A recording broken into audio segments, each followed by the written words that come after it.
Olá, hoje é segunda-feira, dia 25 de julho de 2022. Nós estamos de volta aqui fazendo os estudos da Bíblia.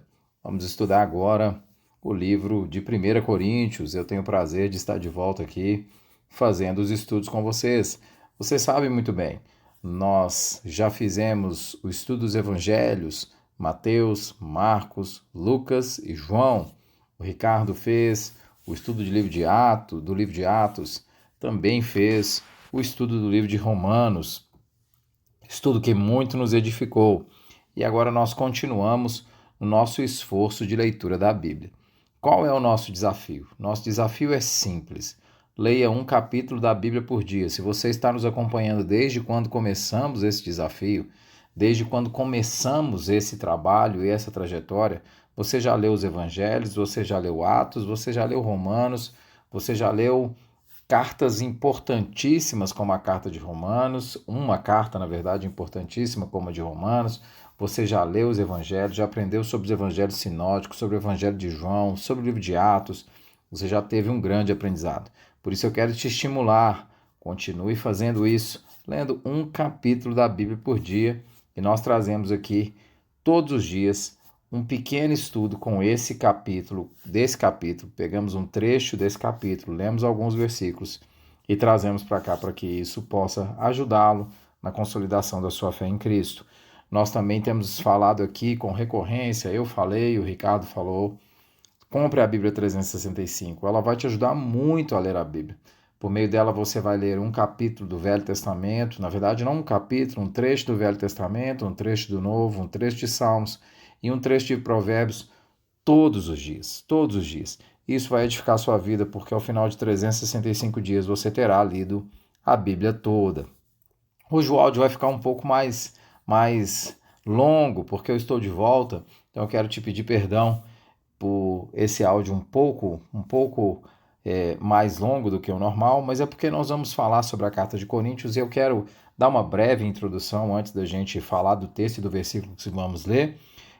Coríntios foi escrito provavelmente por Paulo juntamente com Sóstenes, a gente vê isso logo em 1 Coríntios 1:1, diz assim: Paulo, chamado para ser apóstolo de Cristo Jesus pela vontade de Deus, e o irmão Sóstenes, a igreja de Deus que está em Coríntios, aos santificados em Cristo Jesus e chamados para serem santos juntamente com todos os que, em toda parte, invocam o nome do Senhor Jesus Cristo, Senhor deles e nosso.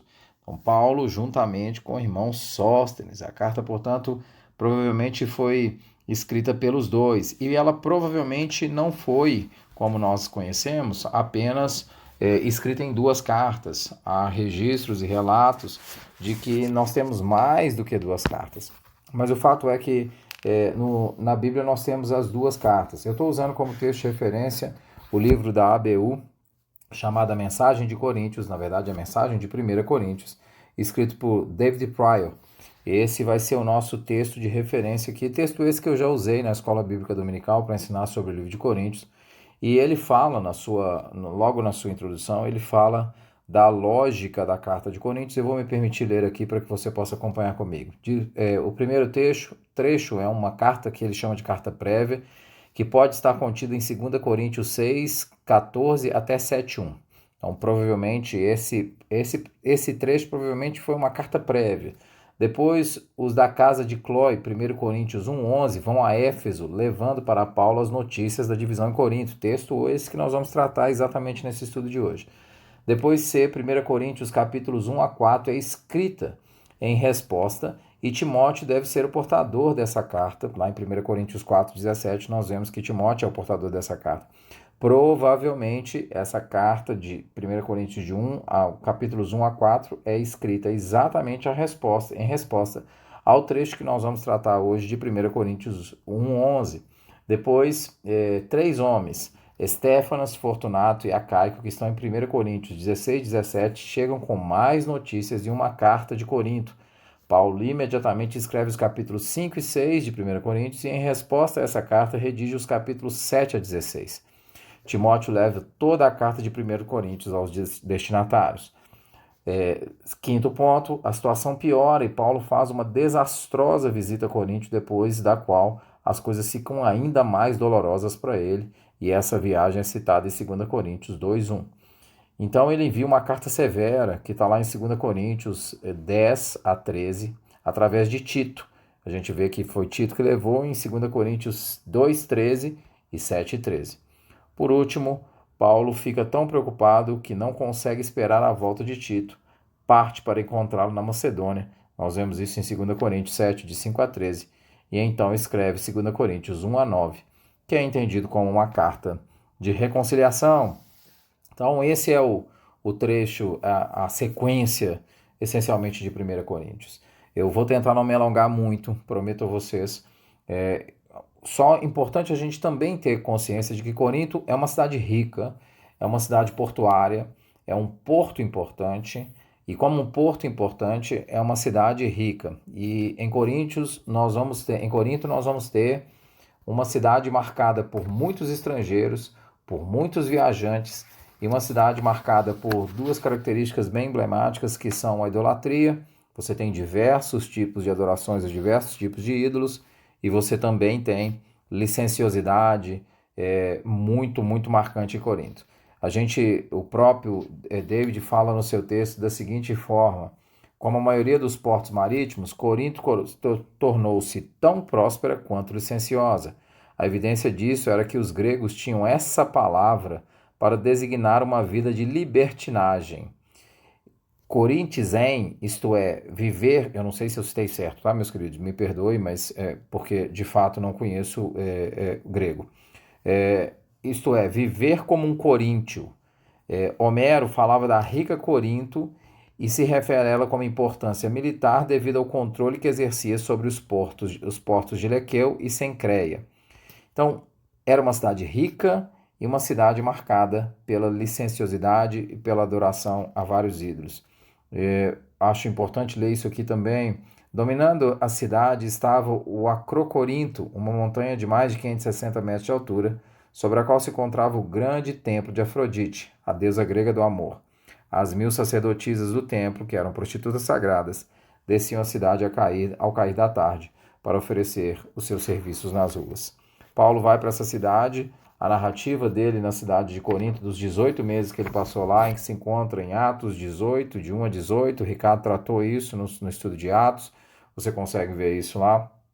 Passou 18 meses e Paulo estava num período bem difícil quando ele chega a Corinto, porque ele chega de um período de peso, de dificuldade, de perseguições, e ele chega a Corinto fisicamente abatido, espiritualmente frustrado, com a experiência ateniense, emocionalmente ele está carente, sem a companhia de Silas e Timóteo. O momento é complexo. E Deus, na sua infinita misericórdia, dá a Paulo a companhia de Áquila e Priscila, que vão virar verdadeiros amigos de ministério, para que ele possa reencontrar em Corinto a alegria do exercício do seu ministério. Bom, eu poderia falar muito mais aqui, mas é fato que Corinto foi um tempo frutífero para o ministério de Paulo, frutífero para que ele pudesse pregar a palavra, mas a cidade é uma cidade que vai representar um desafio muito grande e vai ser uma igreja que também vai refletir muito sobre os desafios que uma igreja tem. Coríntios é uma carta muito contemporânea, porque os desafios da igreja de Corinto não são tão diferentes dos desafios que nós vivenciamos hoje. E depois de falar tudo isso, eu vou falar brevemente sobre Paulo em 1 Coríntios 1, nos versículos 13, diz assim, no versículo 13 diz assim, vou ler de 11 a 13. Meus irmãos, fui informado por alguns da casa de Cloe de que há divisões entre vocês. Com isso quero dizer que alguns de vocês afirmam, eu sou de Paulo, ou eu sou de Apolo, ou eu sou de Pedro, ou ainda eu sou de Cristo. Acaso Cristo está dividido? Foi Paulo crucificado em favor de vocês? Foram vocês batizados em nome de Paulo? Dou graças a Deus por não ter batizado nenhum de vocês, exceto Crispo e Gaio. Acaso Cristo está dividido? Foi Paulo crucificado em favor de vocês? Foram vocês batizados em nome de Paulo? Paulo vai colocar aqui 3 argumentos importantes sobre um problema que vai ser crônico na igreja de Corinto, que é a divisão da igreja. A igreja de Corinto está passando por um sério problema de divisão, e divisão ao ponto de ser lido como partidarismo.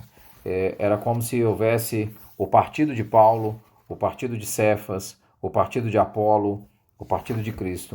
Há uma séria divisão no âmbito de Corinto. Olha que interessante isso. É interessante, apesar de triste, descobrir que Clemente de Roma, escrevendo cerca de 95 depois de Cristo, fala da existência dos mesmos tipos de partidos e divisões em Corinto, embora ele não mencione o partido de Cristo. De modo que, 40 anos mais tarde, o problema ainda não for erradicado. Isso mostra que devemos esperar tendências divisórias e nos resguardar contra elas em qualquer tempo. Vamos examinar cada grupo. Aqui o David faz uma análise de cada um dos grupos, mas o mais importante a igreja em Corinto era uma igreja dividida.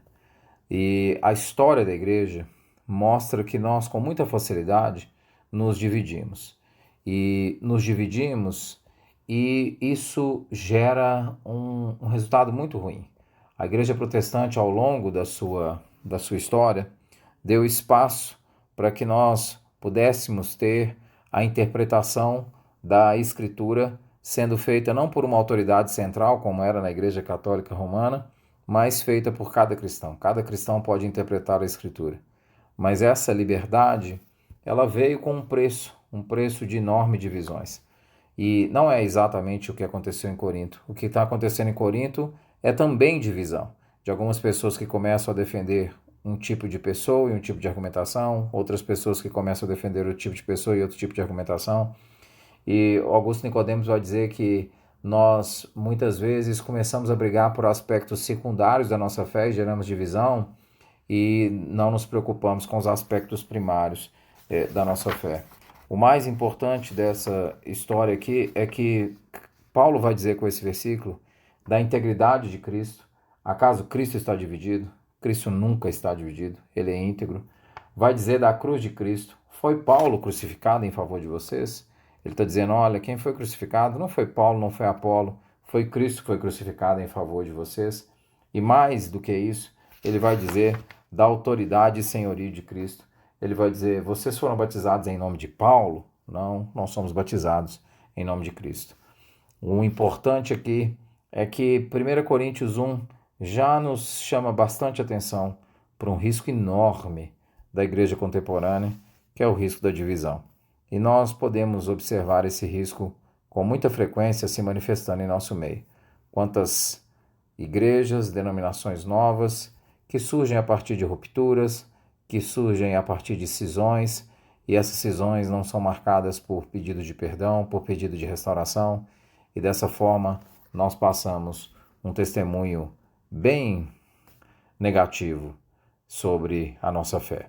A nossa fé em Cristo, que deveria representar unidade, e unidade não significa que nós devemos concordar em todas as coisas, porque nós vamos discordar em várias delas, mas nós não podemos discordar naquilo que é essencial, que é isso que Paulo está falando aqui. Jesus é um só, ele é um só, o senhorio dele é um só, e foi ele quem morreu na cruz do Calvário. Esse deveria ser um alerta. E a carta da igreja de Coríntios já começa nos chamando a atenção para isso. Que Deus possa nos ajudar nessa trajetória de estudar 1 Coríntios.